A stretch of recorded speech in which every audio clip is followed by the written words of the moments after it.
नासिक की एक बड़ी आईटी कंपनी टीसीएस, जहां हिंदुओं को नमाज पढ़ने के लिए कहा गया, उनके साथ बीफ खाने के लिए बहुत जबरदस्ती उसी ऑफिस के भीतर की गई। आप जरा सोचिए कि आप किसी कंपनी में बड़े बड़े सपने लेकर जाते हैं, अपने और अपने परिवार की बेहतरी के लिए उस कंपनी में जाकर आप सोचते हैं कि आप जी तोड़ मेहनत करेंगे और करते भी हैं, लेकिन उसी कंपनी में वहीं पर यह कितना खौफनाक है सोचना कि महिलाओं के साथ यौन शोषण किया गया। और सिर्फ इतना ही नहीं था, लोगों का धर्मांतरण तक करवाया जाए, उसको लेकर उनका ब्रेन वॉश किया गया। और खास तौर पर वो लड़कियां जिनकी उम्र 18 से 25 साल के बीच थी, उनका आरोप ये है कि उनके साथ मानसिक के साथ साथ शारीरिक शोषण इसी कंपनी में किया गया है। और ये जो खौफनाक दास्तां है, ये उस कॉरपोरेट जिहाद की है जो कि सामने आया नासिक की एक बहुत बड़ी आईटी कंपनी जिसका नाम है टीसीएस। और इसका जो फुल फॉर्म है टीसीएस का, वो है टाटा कंसल्टेंसी सर्विसेज। अब ये पूरी कहानी आपको मैं ऐसे समझाती हूँ। देखिए, मैं आपसे एक सवाल पूछूं कि आप किसी कंपनी में नौकरी करना चाहते हैं, आप वहाँ पर ज्वाइन करना चाहते हैं, तो उसके लिए आपको इंटरव्यू देना होगा। तो वहाँ पर सबसे पहले आप किससे मिलेंगे? यानी कि आपके इंटरव्यू से लेकर जो उस कंपनी में ज्वाइनिंग तक की जिम्मेदारी होगी, वो आप ज़रा बताइए किस पर होगी। शायद मुझे पूरा यकीन है आप बगैर सोचे बता देंगे कि ये काम तो एचआर का होता है। लेकिन क्या हो अगर मैं आपको बताऊं कि उसी एचआर को आपको फंसाने के लिए, आपका धर्म बदलवाने के लिए, आपका ब्रेन वॉश करने के लिए बाकायदा फंडिंग की जा रही हो। और ऐसा मैं नहीं कह रही हूं, ये तमाम आरोप लगे हैं निदा खान पर।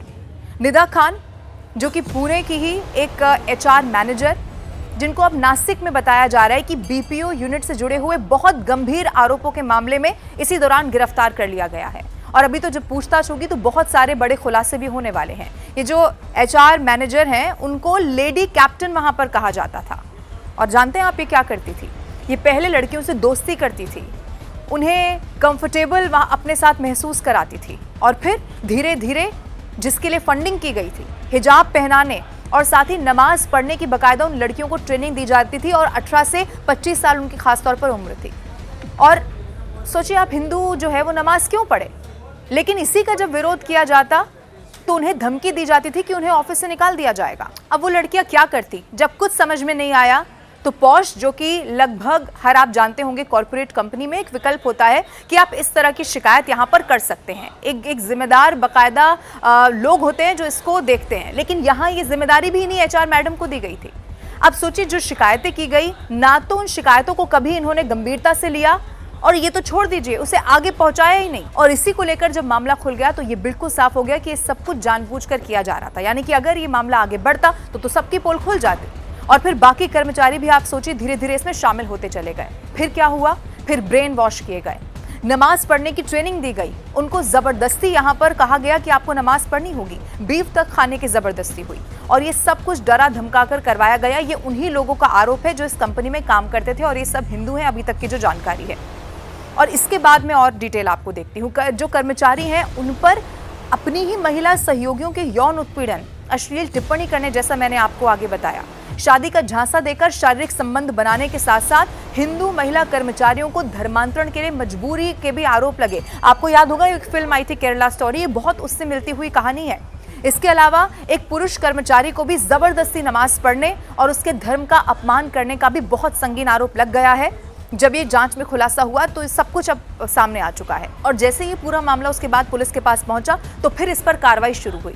और पुलिस ने अब तक क्या किया, क्योंकि मैं आपको आगे बताऊंगी कि सरकार भी इस पर सख्त है। पुलिस ने अभी तक 7 आरोपियों, ये नाम सुनिए, दानिश शेख, तौसीफ अख्तर, रजा मेमन, शाहरुख कुरैशी, शफी शेख, आसिफ आफ्ताब अंसारी और निदा खान, ये जो लेडी मैडम थी, उनको भी गिरफ्तार कर लिया गया है। एक और महिला कर्मचारी बताई जा रही है जो इसमें शामिल तो है, लेकिन अभी कहां है मालूम नहीं है। यानी कि वो फरार है, उस तक पहुंचा जाएगा, ये पुलिस ने कहा है। हालांकि टीसीएस तक भी जब जानकारी पहुंची तो उनके बयान में आ चुका है, किसी भी प्रकार के उत्पीड़न या फिर दबाव को लेकर उनकी जीरो टॉलरेंस की नीति है। कंपनी ने आगे ये भी कह दिया है ऑफिशियल स्टेटमेंट में कि जैसे ही पूरा मामला संज्ञान में आया, जो संबंधित कर्मचारी हैं उनको जांच लंबित रहने तक निलंबित कर दिया गया है, यानी कि अब वो दफ्तर नहीं आएंगे। ये जो मैंने आपको नाम बताया वो अब दफ्तर में काम नहीं कर सकते। स्थानीय प्रशासन के साथ पूरा सहयोग किया जा रहा है, ये भी कहा गया। लेकिन इसी के साथ सवाल ये उठ रहे हैं कि पहले जो शिकायतें की गई उसको ही समय रहते कार्रवाई अगर कर ली जाती तो शायद ये मामला इतना बढ़ता ही नहीं, क्योंकि कंपनी के बयान में ये स्पष्ट बिल्कुल अभी तक नहीं किया गया है कि उत्पीड़न और ये जो दबाव है उसमें किन किन आरोपों को शामिल किया गया है। ये इस वक्त जांच का विषय है। जांच जब होगी तो और बड़े खुलासे इसमें होने की उम्मीद है। उधर पुलिस का कहना यह है कि कंपनी के जो हेड ऑफिसर हैं उन्होंने भी इन शिकायतों को नजरअंदाज कर दिया और आरोपियों को बढ़ावा दिया गया। अब उस हेड ऑफिसर का क्या रोल है ये भी जांच की जा रही है। लेकिन आप जानते हैं इससे खौफनाक क्या है? ये आज जो खबर आप सुन रहे हैं ये आज का कोई खेल नहीं है, बल्कि 2021 से बताया जा रहा है कि सब कुछ चल रहा था, लेकिन खुलासा अब हुआ है। तो कितने लोग इससे और पीड़ित रहे होंगे ये भी इस वक्त जांच का विषय है। और ये जो तमाम आरोप हैं इस जांच में बड़े खुलासे होंगे, इस बात की उम्मीद है। लेकिन ये जो खबर सामने आई है वो आपको सिर्फ हैरान नहीं करती है, बल्कि आपको चौकन्ना रहने का भी एक बहुत बड़ा संदेश देती है।